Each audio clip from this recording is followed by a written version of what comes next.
எல்லா புகழும் இறைவனுக்கு. தனுஷுடைய நடிப்பில் இன்னைக்கு ரிலீஸ் ஆகியிருக்கிற ராயன் இந்த படத்தை பற்றி பார்க்கலாம்.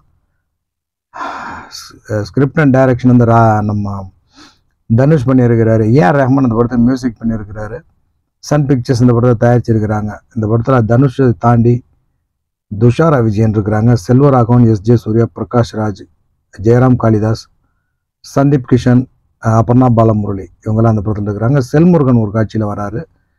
விவேக்கு பிறகு இந்த படத்தில் நான் நடிக்க மாட்டேன், விவேக் இறந்தது பிறகு இனி நான் படத்தில் நடிக்க மாட்டேன் அப்படின்னு சொல்லியிருந்தாரு. தனுஷ்காக இந்த படத்தில் நடிச்சிருக்கிறதா சொல்லியிருந்தாங்க. ஒரு சில சீன் வந்துட்டு பார்த்தீங்கன்னா ஒயின் ஷாப்பில் அவர் வராரு. அவர் பார்க்கும்போது ரொம்ப சந்தோஷமாக இருக்குது. பட் விவேக் ரொம்பவே மிஸ் பண்ணுறோம் அப்படிங்கிற மாதிரி நினச்சேன். இந்த படத்துடைய கதை என்ன அப்படின்னு பார்க்கறதுக்கு முன்னால் இந்த படத்துடைய சிறப்பான சில விஷயங்கள் ப்ளஸ் என்ன அப்படின்னு சொல்லி பார்க்கலாம். இந்த படத்துடைய பெரிய ப்ளஸ் அப்படின்னு சொல்லி என்னை பொறுத்த வரைக்கும் நான் நினச்சது, ஏஆர் ரஹ்மான் இந்த படத்துக்கு ஒரு பெரிய ப்ளஸ். படத்தோட இசை வந்து பார்த்தீங்கன்னா சூப்பராக பண்ணியிருக்கிறாரு. பிஜிஎம் வந்துட்டு இதுக்கு முன்னே இந்த மாதிரி ஒரு படம் ஏஆர் ரஹ்மான் பண்ணியிருக்கிறாரான்னு சொல்லிட்டு எனக்கு தெரியலை. அந்த அளவுக்கு எக்ஸ்ட்ரா நிறையா பண்ணியிருக்கிறாரு. புதுசாக எக்ஸ்பெரிமெண்ட் நல்லாவே தெரியுது. புது புது விஷயங்கள் பண்ணியிருக்கிறார் ஏஆர் ரஹ்மான். குறிப்பாக சொல்லணும் அப்படின்னா ஒரு தீம் சாங் ஒன்று பண்ணியிருப்பாங்க. 3வது சிங்கிள் நினைக்கிறேன் ரிலீஸ் பண்ணியிருந்தாங்க. ராயா ராயா ராயா வாயா வாயான்னு சொல்லிட்டு ரோகேஷ்னு நினைக்கிறேன் அந்த பாட்டு பண்ணியிருப்பார். சூப்பராக இருக்குது அந்த பாட்டு. அந்த பாட்டுடைய சீனுக்கு ஏற்ற மாதிரி அந்த பாட்டை பயங்கர சர்ப்ரைஸாக பண்ணியிருக்கிறாங்க. நல்லா இருக்குது அந்த பாட்டு கேட்குறதுக்கு, நல்லா இருக்குது சீனோட பார்க்கும்போது. மற்றபடி பாட்டு எல்லாமே படத்தோட கேட்குறதுனால, குறிப்பாக வாட்டர் பாக்கெட் வந்து நல்லா என்ஜாய் பண்ணி பசங்க பார்க்குறாங்க. அபர்ணா பாலமுரளி, சந்தீப் கிஷனுக்கு தான் அந்த பாட்டு. காளிதாஸ்க்கு பெருசாக ஒன்றும் படத்தில் பாட்டு கிடையாது, தனிப்பட்ட பாட்டு கிடையாது. படத்தோட பெரிய ப்ளஸ்ஸே வந்து பார்த்தீங்கன்னா ஏஆர் ரஹ்மான் தனுஷ் பாடின அந்த அடங்காத அசுரன் பாட்டு. அந்த பாட்டை கிளைமேக்ஸில் கொண்டு போய் வச்சிருக்கிறாங்க. பாட்டு வெளியில் நம்ம கேட்கும்போது படத்தோடு பார்க்கும்போது நல்லா இருக்குது. குறிப்பாக ஏஆர் ரஹ்மான் பாடக்கூடிய அந்த இடம் வந்து தனுஷ், துஷாரா விஜயன் அவங்களுடைய எமோஷனில் காமிச்சிருப்பாங்க. மேட்ச் ஆகுது, நல்லா இருக்குது, பார்க்குறதுக்கு நல்லாவே இருக்குது அப்படின்னு சொல்லலாம்.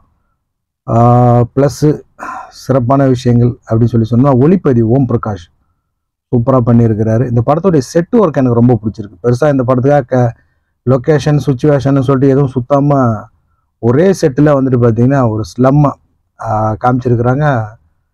நல்லா பண்ணியிருக்கிறாங்க. அது ஒரு ப்ளஸ்ன்னு சொல்லலாம் இந்த படத்துக்கு. அப்புறம் நடிகர்கள் தேர்வு சூப்பர். ஏன்னா இந்த படத்துடைய தொடங்கினப்போ வந்து பார்த்தீங்கன்னா ஒருத்தர் இந்த படத்தில் நடிக்கிறாங்க அப்படின்னு அவங்க கொடுத்த ஹைப் வந்து பார்த்தீங்கன்னா சூப்பராக இருந்துச்சு. குறிப்பாக துஷாரா விஜயன், சந்தீப் கிஷன், காளிதாஸ், பிரகாஷ் ராஜ், செல்வராகவன், எஸ்ஜே சூர்யா, பிரகாஷ் ராஜ் போஸ்டர்லாம் நம்ம பார்த்தப்போ பயங்கர எக்ஸைட்மெண்ட் ஆயிருக்கும். இவ்வளோ பெரிய தலைங்கள்லாம் இந்த படத்தில் இருக்கா. ப்ரொடக்ஷனே வந்து பார்த்தீங்கன்னா பெரிய தலை தான், சன் பிக்சர்ஸ். ஸோ ஏற்கனவே சன் பிக்சர்ஸில் ஜெயிலர் அப்படிங்கிற ஒரு மெகா ஹிட் மூவி கொடுத்துருக்குறாங்க. ஸோ இந்த வருஷத்தில் இந்த ராயன் கொடுக்க போகிறாங்க அப்படிங்கிற மாதிரி எல்லாருக்குமே ஒரு எக்ஸ்பெக்டேஷனை கொடுத்துச்சு அப்படின்னு சொல்லலாம். ஸோ இந்த படத்துடைய சிறப்பான விஷயங்கள் இது எல்லாமே. துஷாரா விஜயனோட நடிப்பு வந்து பார்த்தீங்கன்னா எக்ஸ்ட்ராடனரியான ஒரு நடிப்பு. அதுவும் கிளைமேக்ஸுக்கு நெருங்க சூப்பராக பண்ணியிருப்பாங்க. அவங்களுக்கு ஒரு சம்பவம் நடக்கும், அந்த இடத்துலலாம் வந்துட்டு எக்ஸ்ட்ராடனரியாக பர்ஃபார்மன்ஸ் பண்ணியிருப்பாங்க. நடிப்பு வந்து பார்த்தீங்கன்னா துஷாரா விஜயன் பட்டையை கிளப்பியிருப்பாங்க, பிரித்து மேய்ஞ்சிட்டாங்க அப்படின்னே சொல்லலாம். ஒரு கோ ஃபைட் ஆக்டர் மாதிரியான ஒரு சீன்லாம் அவங்களுக்கு கொடுத்துருக்குறாங்க. நல்லாவே நடிச்சிருப்பாங்க. குறிப்பாக அந்த ஹாஸ்பிட்டல் சீன்லாம் வந்துட்டு சூப்பராக நடிச்சிருப்பாங்க. ஸ்டண்ட்டு சீனுமே வந்துட்டு பார்த்தீங்கன்னா அவங்க நல்லா பண்ணியிருப்பாங்க. ஸோ அவங்க ரிவெஞ்ச் எடுக்கிற இடமெல்லாம் நல்லாயிருக்கும். அதே மாதிரி தனுஷோடைய காட்சிகள் எல்லாமே வந்து பார்த்தீங்கன்னா நல்ல எமோஷனல். ஏற்கனவே நாம் தனுஷ் இந்த மாதிரியான ஒரு கதாபாத்திரத்தில் வட சென்னை, அதுக்கப்புறம் கர்ணன், அசுரன் இந்த மாதிரியான படங்கள்லாம் நம்ம தனுஷை பார்த்து ரசிச்சிட்டோம். ஸோ அதனால் ஒரு பெரிய ஈடுபாடு வந்து பார்த்தீங்கன்னா எனக்கு ஏற்படலை தனுஷ் மேலே. ஏற்கனவே நான் பார்த்த தனுஷ் தான் இந்த படத்தில் பார்க்குறேன். தனுஷுடைய நான் மிகப்பெரிய ஒரு ரசிகன். அவர் கூட அவருடைய படங்களை அத்தனை தூரம் பார்த்துருப்பாரான்னு தெரியாது. பட் நான் தினம் காதல் கொண்டேன்னு பார்த்தோம் தேட்டரில். தினமும் போவோம் ஒரு ஷோ. அந்த மாதிரி அவருடைய மிகப்பெரிய ஃபேன் நான். ஸோ இந்த படம் வந்துட்டு தனுஷை பொறுத்த வரைக்கும், என்னை பொறுத்த வரைக்கும் ஒரு சுமாரான ஒரு படம் தான். கதைன்னு பார்த்தோம்னா 3 அண்ணன் தம்பிங்க, ஒரு தங்கச்சி பிறக்குது. தங்கச்சி பாப்பாவை பெற்று போட்டு அப்பா அம்மா ஒரு ஊருக்கு போகிறாங்க, திருப்பி வீட்டுக்கு வரல. அதோட ஊரை விட்டு கிளம்பி வராங்க. வரும்போதே வந்து பார்த்தாங்கன்னா ஒரு சந்தர்ப்பத்தில் அந்த ஊர் பூசாரியை போட்டு தள்ளுறாரு தனுஷ். அதோட என்ன பண்ணுறாரு, ஒரு லாரியை பிடிச்சி சென்னைக்கு வந்து சேர்றாரு. சென்னையில் வந்து பார்த்தீங்கன்னா அமைதியாக ஒரு ஹோட்டலை வச்சு ஃபாஸ்ட் ஃபுட்டை வச்சு நடத்திட்டு இருக்கிறாரு.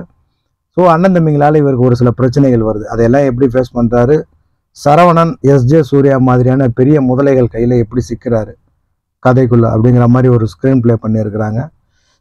என்னையை பொறுத்த வரைக்கும் இந்த படம் ஏதோ 2 நாள் 3 நாள் தேட்டரில் உட்காந்துற மாதிரியான ஒரு எஃபெக்டை தான் கொடுத்துச்சு எனக்கு. படம் ஆரம்பிச்சோமா சுறுசுறுப்பாக போனோமா ஒரு 10 நிமிஷத்தில் நம்ம கதைக்குள்ளே வந்துட்டு ஆடியன்ஸை வந்துட்டு உட்கார வச்சுமா அப்படிங்கிற மாதிரி ஒரு கதை இருக்கணும், ஒரு படம் இருக்கணும். 10 நிமிஷத்துக்குள்ளெல்லாம் 10-20 நிமிஷத்துக்குள்ளெல்லாம் வந்துட்டு ஆடியன்ஸாக கதையை சொல்லிடணும். இந்த ரூட்டில் கதை போகுது, இல்லை வில்லனை பேஸ் பண்ணி கதை போகுது, ஹீரோவை பேஸ் பண்ணி கதை போகுது. 2 பேருமே படத்தில் மைனஸ் இருப்பாங்க. கதை ஹீரோவாக இருக்கும். கதையை நோக்கி நம்மளை கொண்டுட்டு போகணும். இடைவேளை வரைக்குமே தனுஷை ஒரு கூஸ் பம்போட இடைவேளையில் காமிக்கிறாங்க. பட் அந்த கூஸ் பம்பு படம் முழுக்க இருக்கா அப்படின்னு கேட்டிங்கன்னா நிச்சயமாக இல்லைன்னு தான் நான் சொல்லுவேன். படம் ரொம்ப லென்த்தியாக இருக்குது, ரொம்ப லென்த்திங்கிறத விட லென்த்தி மாதிரி இருக்குன்னு சொல்கிறேன். இப்போ இந்தியன்லாம் வந்து பார்த்தீங்கன்னா 3 மணி நேரம் படம். இது அப்படிலாம் இல்லை, 2.5 மணி நேரம் தான். பட் படம் அந்த அளவுக்கு ஸ்லோவாக வந்து பார்த்தீங்கன்னா போகுது. இந்த படத்தை ட்ரிம் பண்ணுறதுக்கு உண்டான விஷயமே இல்லை படத்தில். ஏன்னா கதையோட்டம் வந்துட்டு அப்படி தான் இருக்குது. ஸ்க்ரீன் பிளேயே வந்து பார்த்தீங்கன்னா அப்படி தான் பண்ணியிருக்கிறாங்க. இந்த படத்தை ட்ரிம் பண்ணி கிறிஸ்பியாக கொடுக்கணும் வரணுங்கிற அந்த மாதிரி இஷ்யூலாம் கிடையாது. பட் படம் வந்து பார்த்தீங்கன்னா ரொம்ப ஸ்லோவாக போகுது. சில இடங்களில் வந்து பார்த்தீங்கன்னா ஏன்டா இப்படி போட்டு இழுத்தடிக்கிறாங்கிற அந்த எண்ணம் ஒன்று வருது. இளவரசு அவர் ஒரு சீன் வர்றாரு. அபர்ணாவை பொறுத்த வரைக்கும் பெரிய நடிப்பு இல்லைனாலும் அவங்க கொடுத்த கதாபாத்திரத்தை சூப்பராக பண்ணியிருக்கிறாங்க. நான் ஏற்கனவே ஒரு வீடியோவில் சொன்ன மாதிரி அண்ணன் தம்பிங்களுக்குள்ளே வந்து பார்த்தீங்கன்னா அந்த ஒரு உறவு ஒட்டவே இல்லை படத்தில். எனக்கு ஒரு அண்ணன் தம்பி அப்படின்னா வந்து பார்த்தீங்கன்னா சில படங்களில் சூப்பராக கன்வே பண்ணுவாங்க. இவர் தான் அண்ணன், இவங்க தான் தம்பி, இவங்களுக்குள்ள ஒரு அந்த பாண்டிங் வந்து பார்த்தீங்கன்னா பெருசாக படத்தில் நிற்கவே இல்லை. அது சந்தீப் கிருஷ்ணா இருக்கட்டும், ஜெயராம், காளிதாஸ் ஜெயராம் அவராக இருக்கட்டும், தனுஷாக இருக்கட்டும், இவங்களுக்குள்ள வந்து பார்த்தீங்கன்னா ஒரு அந்த உணர்வு வரல. தனுஷை வந்து பார்த்தீங்கன்னா அந்த 2 கதாபாத்திரத்துக்கு அண்ணனாக ஏற்றுக்கவே முடியலை. அதே மாதிரி துஷாரா விஜயனுடைய சீனும் சரி, பெருசாக எனக்கு ஒன்றும் வந்து பார்த்தீங்கன்னா படத்தில் ஒன்றும் பெருசாக ஒர்க் அவுட் ஆகிற மாதிரி தெரியல. ஏதோ 3 கதாபாத்திரம், ஒரு 3 அண்ணங்க, ஒரு தங்கச்சி அப்படிங்கிற மாதிரி தான் போகுது தவிர பெருசாக அந்த எமோஷனல் சென்டிமெண்ட்லாம் ஒர்க் அவுட் ஆகலை. ஸோ ஒரு சந்தர்ப்பத்தில் வந்து பார்த்தீங்கன்னா துஷாரா விஜயன் வந்துட்டு பாதிக்கப்படுறாங்க. ஸோ அந்த பாதிப்பு வந்து பார்த்தீங்கன்னா தனுஷ்க்கு அந்த ஒரு 1/2 hour சொல்கிறாங்களே தவிர அந்த எமோஷனல் தனுஷுடைய முகத்தில் வர்ற மாதிரி எனக்கு தெரியல. தங்கச்சிக்கு பேர்பட்ட குடும்பம் நடந்துருச்சு, அதுக்கு ஒரு அண்ணன் என்ன செய்யணுங்கிறது அதை செய்கிறாரு.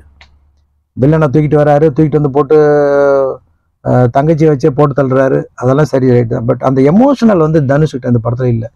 பொதுவாகவே தனுஷுடைய படங்களில் வந்து பார்த்தீங்கன்னா அவருடைய எமோஷனல் வேறு மாதிரி இருக்கும்.